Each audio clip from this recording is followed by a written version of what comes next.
Harus diakui bahwa doktrin Trinitas merupakan pembahasan yang sulit. Untuk menyederhanakan topik yang sukar itu, pada umumnya seringkali dipakai beberapa analogi atau ilustrasi yang diharapkan bisa memberikan pencerahan terhadap kesulitan yang dihadapi. Beberapa contoh analogi mengenai Allah Tritunggal adalah satu butir telur yang terdiri dari 3 unsur berbeda, yaitu bagian putihnya, lalu bagian kuningnya, dan juga kulitnya. Ada pula yang mengibaratkan Trinitas seperti Mr. X dengan 3 peranannya yang berlainan, misalnya sebagai ayah, direktur, dan majelis gereja.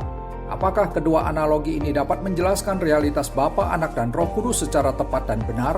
Mari kita menganalisanya dengan seksama. Kita perlu terus mengingat hal penting dalam memahami doktrin Trinitas secara benar, yaitu memegang prinsip keseimbangan antara aspek keesaan Allah dan aspek pluralitas ketiga pribadinya. Sikap tidak berat sebelah dan tidak mengorbankan salah satu aspeknya demi untuk mempertahankan kebenaran dari aspek tertentu merupakan kunci dalam menjaga keseimbangan. Dari landasan prinsip teologis mendasar ini, sudah bisa dipastikan bahwa kedua analogi di atas tidak berlaku seimbang dalam menjelaskan tentang Allah Tritunggal. Kedua contoh tersebut bermaksud mempertahankan keesaan atau kesatuan Allah, namun pada saat yang sama telah mengorbankan keragamannya. Bukankah kuning telur, putih telur, dan kulitnya tidak sepenuhnya sama dengan keutuhan sebutir telur? Ketiganya hanya merupakan sepertiga bagian berbeda dari satu telur yang sempurna. Kita semua tahu bahwa kuning telur jelas bukan telur seutuhnya. Begitu pula putih telur, apalagi kulitnya saja. Sebab itu, gambaran ini sama sekali tidak sesuai dengan realitas Bapa, Anak, dan Roh Kudus yang masing-masing pribadi adalah Allah sepenuhnya.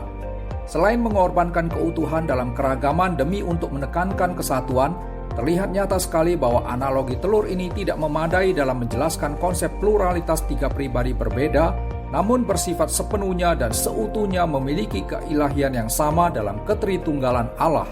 Analogi 3 peranan berlainan dari satu pribadi yang sama juga sudah pasti tidak bisa diterima sebagai penjelasan yang benar dalam memahami doktrin Trinitas.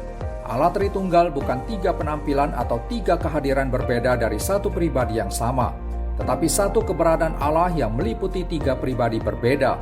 Analogi ini berusaha untuk menerangkan perbedaan pribadi dengan mensejajarkannya sebagai 3 peranan berbeda, yaitu ayah, direktur, dan majelis gereja. Ada kebenaran penting dan mendasar yang juga telah dilanggar oleh perumpamaan ini, yaitu prinsip secara bersamaan atau kesimultanan dalam bereksistensi sebagai 3 pribadi ilahi. Pada dasarnya, ketiga peranan yang dikemukakan dalam ilustrasi ini adalah 3 bentuk atau peranan berbeda dari satu orang secara bergantian, bukan bersamaan. Ini tidak mungkin cocok dengan pengajaran Allah Tritunggal yang alkitabiah. Firman Tuhan menyatakan kehadiran Bapa, Anak, dan Roh Kudus sebagai 3 pribadi berbeda dalam waktu bersamaan seperti waktu pembaptisan Tuhan Yesus. Trinitas bukan satu pribadi yang menyingkapkan diri dengan cara memainkan 3 peranan berbeda secara silih berganti. Jadi, analogi 3 peranan berbeda dari satu orang ini lebih tepat dikategorikan sebagai usaha serius untuk menjelaskan tentang Allah setunggal ketimbang Allah Tritunggal. 3 peran isme sudah mutlak bukan Trinitas. Selanjutnya, ada juga analogi yang dikemukakan untuk menekankan pluralitas pribadi Allah namun gagal dalam mempertahankan kesatuannya. Contoh yang diajukan adalah Petrus, Yohanes, dan Paulus sebagai 3 pribadi berbeda tetapi mempunyai satu panggilan ilahi, yaitu selaku Rasul Kristus untuk misi pemberitaan Injil. Penjelasan Allah Tritunggal melalui contoh ketiga Rasul ini justru akan membuat Trinitas menjadi sama dengan 3 Allah atau triteisme. Paulus, Petrus, dan Yohanes memang sama-sama manusia, namun tidak mungkin mereka bertiga memiliki esensi kemanusiaan yang satu. 3 orang berarti 3 identitas kepribadian. Kenyataan demikian dengan sendirinya menunjukkan bahwa sekalipun sama-sama manusia, tetapi Petrus, Paulus, dan Yohanes adalah 3 pribadi yang terpisah, yang berdiri sendiri-sendiri, yang berkeberadaan secara individual dengan 3 pikiran, 3 perasaan, dan 3 kehendak yang tidak mungkin sama. Bapa, Anak, dan Roh Kudus sebagai 3 pribadi berbeda tidak bisa disamakan dengan 3 pribadi manusia.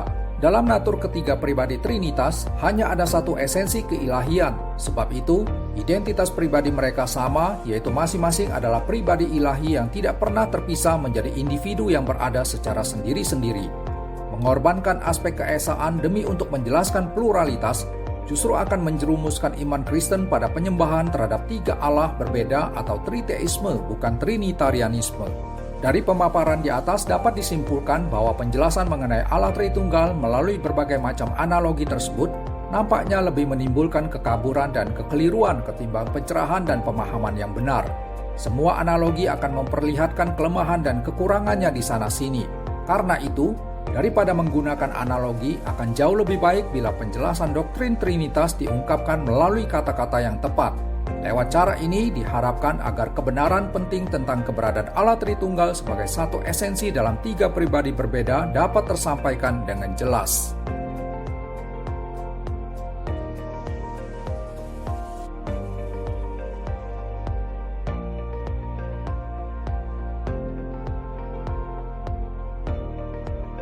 Mari kita berakar, bertumbuh, dan menjadi dewasa dalam iman melalui belajar kebenaran firman Tuhan.